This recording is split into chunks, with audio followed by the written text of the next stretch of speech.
இனிப்பு உடலை வளர்க்கக்கூடியது, 6 சுவையில் தலையானது. ஆனால் அந்த இனிப்பு பழங்கள்ல இருந்து வரட்டும். தினம் பழங்கள் சாப்பிட சொல்லுங்க குழந்தைகளுக்கு. அந்த இனிப்புக்கு பழங்களை எடுப்போம். வாழைப்பழத்தினுடைய இனிப்பு குழந்தைகளுக்கு ஆகச் சிறப்பு.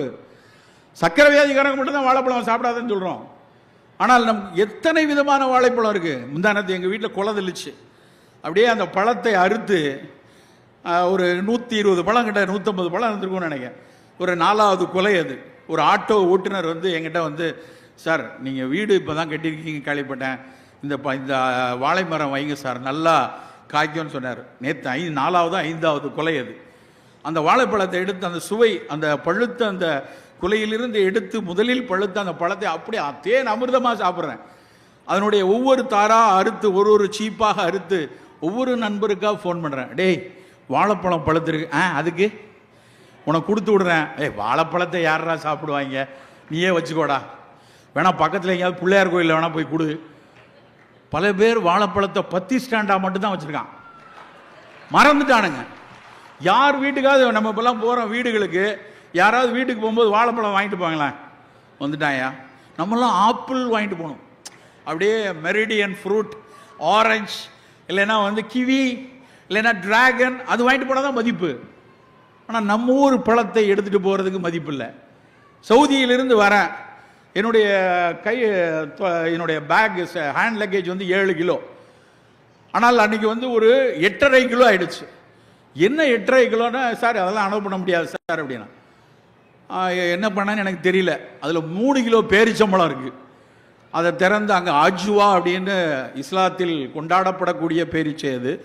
அதை ஒரு நண்பர் சொன்னார்னு சொல்லி அதை வாங்கி வச்சுருக்கேன். நான் அப்புறம் அந்த பேரிச்சம்பழத்தை மட்டும் எடுத்து வழியை நம்பர்கிட்ட கொஞ்சம் கொடுத்துடலான்ட்டு அதை எடுக்கிறேன். அந்த விமான சிப்பந்தி சொல்கிறார், பேரீச்சை கொண்டு போகிறீர்களா, எடுத்துகிட்டு போங்க, எங்கள் ஊர் பழம். அவன் நாட்டு பழத்தை அவன் பெருமைப்படுகிறான். ஆனால் நம்ம வாழைப்பழத்தை சிறுமையாக யோசிக்கிறோம். கொய்யா பழத்துக்கு மேலே எவ்வளவு நாளாக ஒரு சிறுமை இருந்துச்சு, போடா கொய்யான் இருந்தானுங்க. ஆனால் கொய்யாவை பற்றி national institute of nutrition doctor Gopal அவர் எழுதிய புத்தகத்தில் தான் முதல்ல படித்தேன்.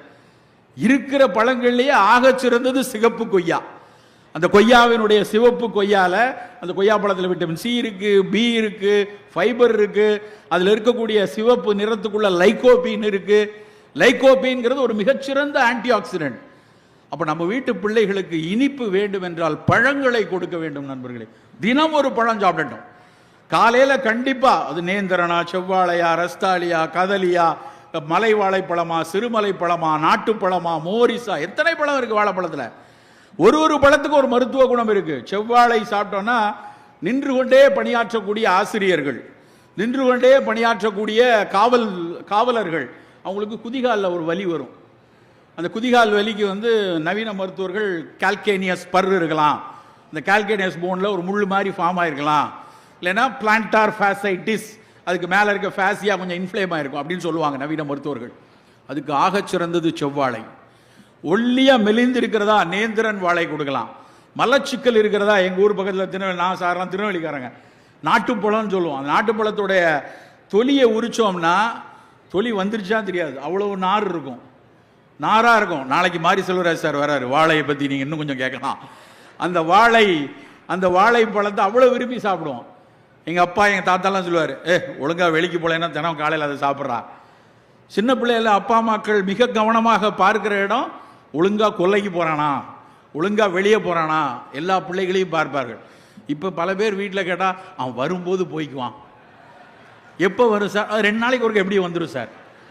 அது என்ன போஸ்டா, டிஹெச்எல் கொரியரா? தினம் கழிக்கணும்டா. மலம் என்பது தினம் கழித்து வெளியே தள்ளக்கூடிய ஒரு பொருள். அதனால தான் அதுக்கு பேர் காலை கடன்.